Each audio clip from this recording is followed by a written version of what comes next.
शीतल गुरुदत्त कुलकर्णी, सुप्रसिद्ध संचालिका आकाशवाणी निवाद्य धाराशिव, अतिशय व्यस्त कार्यातून ताई या ठिकाणी आलेल्या आहेत. मी विनंती करतो की ताईंना मानाचं पदक, ट्रॉफी, सर्टिफिकेट, मेडल देऊन सन्मानित करायचं आहे. सर शीतल गुरुदत्त कुलकर्णी ताई, कुमेदिनी ताई, अर्चना ताई, मी विनंती करतो की ताईंना मेडल घालायचे. सुरेख असं कार्य मराठा आहे त्यांच्यासाठी. अतिशय प्रेमात पाडणारा आवाज, शीतल आवाज ज्याचा आहे त्या शीतल गुरुदत्त कुलकर्णी ताई आहेत. आणि ताईंचं खूप खूप अभिनंदन. मी ताईंना विनंती करतो की 2 मिनिटं आपण आमचं कौतुक करायचंय. तर नाही घेत, खूप छान बोलतायत ताई. आम्ही हातधारे त्यांना तेवढं सांगू शकतो.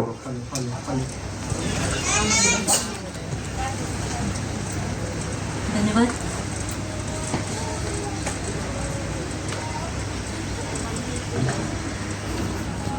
आदरणीय व्यासपीठ आणि व्यासपीठावरील सर्वच मान्यवर, त्यांना मानाप्रमाणे नमस्कार.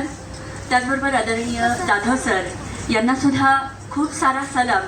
कारण आपल्या सर्वांचं कौतुक करणं आणि एवढं सगळ्यांना एकत्र करून या ठिकाणी आदरानं बोलावणं आणि मानानं पुरस्कार देणं हे वाटतं तितकं सोपं नाही. आपण आपल्या गावामध्ये जेव्हा एखादा पुरस्कार घेत असतो किंवा वितरण करत असतो त्यावेळी आपली उडालेली तारंबळ आपण बघत असतो. पण आजच्या या ठिकाणी अगदी शांतपणे आलेल्या लोकांना अगदी आदरपूर्वक आत बोलवून आणि व्यवस्थित सन्मान त्यांनी दिलेला आहे. त्याबद्दल तुम्हा सर्वांच्या वतीनं आणि माझ्याही वतीनं मी त्यांचे मनपूर्वक आभार व्यक्त करते. आणि आभार व्यक्त करण्यासाठी आपलं माध्यम काय तर टाळ्या. मला अगदी 2च मिनिटात मी माझं मनोगत व्यक्त करणार आहे. तर एक छोटीशी गोष्ट होतं असं की एक छोटंसं रोपटं असतं, ते रोपटं लावलं जातं आणि ते रोपटं लावताना मात्र सांगितलं जातं की तुला ऊन भरपूर मिळणार आहे, तुला वारा भरपूर मिळणार आहे, पण पाणी ते मात्र कमी मिळणार आहे. आणि मग हे त्यांनी ऐकलं.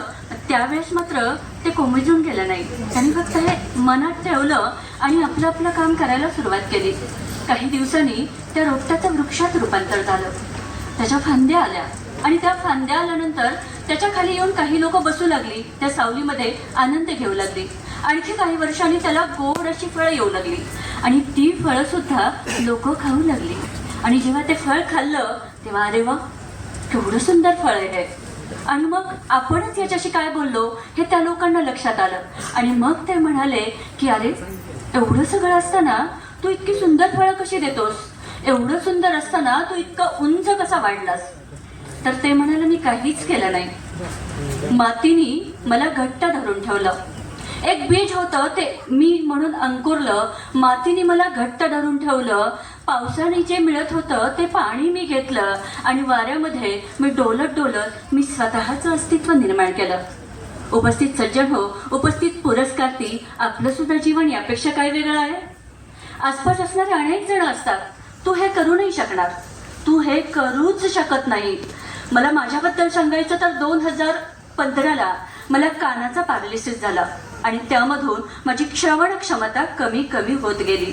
आणि त्याच वेळेस माझे पतिदेव म्हणजे खऱ्या अर्थानं देव असंच म्हणायला हवं, गुरुदत्त कुलकर्णी माझ्या पाठीमागं उभे राहिले. त्याचबरोबर माझे सगळ्या घरातले, माझे मोठे दीर, माझे सासू सासरे, माझे आई वडील, मावशी सगळे जे आहेत ते खंबीरपणे उभे राहिले. माझ्या आकाशवाणीची टीम सगळी उभी राहिली आणि त्यांनी सांगितलं, शीतल, थांबायचं नाही, थकायचं तर मुळीच नाही. आणि जी जी ॲडव्हान्स टेक्नॉलॉजी आहे ती सोबत घे आणि चालायला लाग. आणि त्याच नंतर माझं अस्तित्व निर्माण झालं. आणि आज या ठिकाणी हा सुंदरसा पुरस्कार या ठिकाणी होतो आहे. मी बार्शीतून आली आहे आणि बार्शीतून पुणेकरांनी मला साथ घालणं, याच ठिकाणी खऱ्या अर्थानं कौतुकाची थाप मला मिळालेली आहे.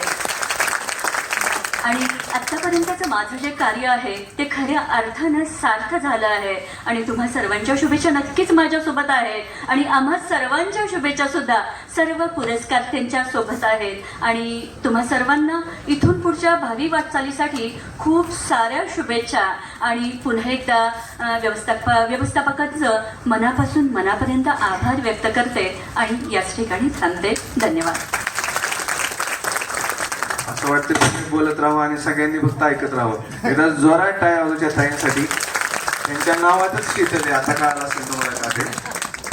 यानंतरचे पुढील पुरस्कार ते आहेत